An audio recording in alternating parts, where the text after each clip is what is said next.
Why Maralee Nichols is trying hard to get child support from Tristan Thompson in CA. Tristan is locked in a legal battle with a former fling who claims that he is the father of her newborn baby boy. Two lawyers shed light on their situation, as Tristan Thompson awaits the results of a paternity test to determine if he is the father to personal trainer Maralee Nichols' newborn baby son, the Sacramento Kings NBA star and father to daughter True Thompson, with ex-Khloe Kardashian, has been battling it out in courts over child support payments for a baby that has not yet been proven to be his. Since July, Tristan and Maralee, who he admitted to sleeping with while celebrating his birthday in Houston, Texas, on March 13, have been engaged in a nasty back-and-forth courtroom showdown over whether Tristan would pay child support in California, where Maralee currently lives with Tristan's alleged son that she gave birth to on December 2, or in Texas, where she lived when she became pregnant with the child. On June 30, 2021, Maralee filed a petition to determine parental relationship in a Los Angeles, California, court. In July, Tristan filed a paternity lawsuit against Maralee in Houston, Texas.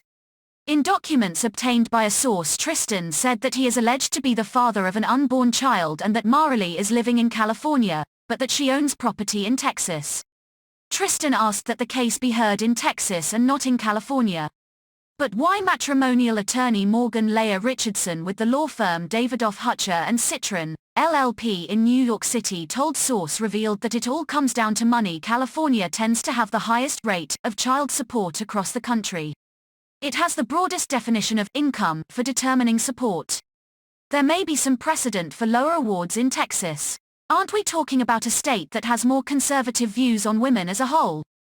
That whole, you are a holy vessel for a fetus, but don't ask for help once you have a baby dynamic tends to lead to more conservative judges and potentially trickles down the line to the application of law. Attorney Richardson, who has not personally worked on this case, said, as reported by a source, documents filed in August by Maralee allege that Tristan offered her a one-time payment of $75,000, which she declined. The documents include a supposed text message sent to Maralee from Tristan, which read, "You know how I feel. My feelings haven't changed at all. Won't be involved at all. BTW if you think having this baby is gonna make you some money.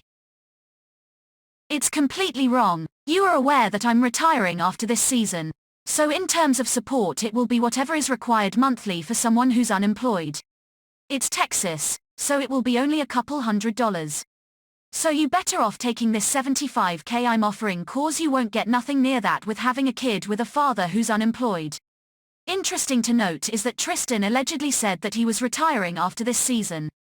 However, a second attorney, California-based family attorney David J. Glass with Enenstein, Pham and Glass LLP, told a source revealed that it wouldn't matter if Tristan retired from the NBA, as the child support for Maralee would be determined, ultimately, by his accumulated wealth.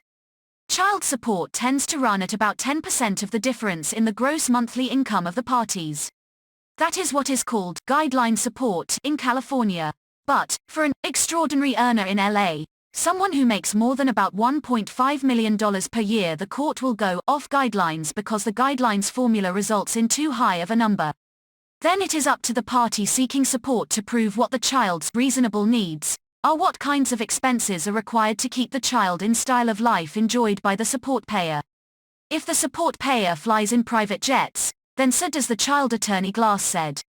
According to the documents, Tristan said that he would pay child support if it was determined via a paternity test that the child was his.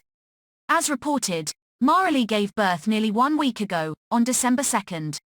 Attorney Richardson said that, after the paternity test is administered, it is in the hands of the courts, adding, a DNA test is usually ordered by the court.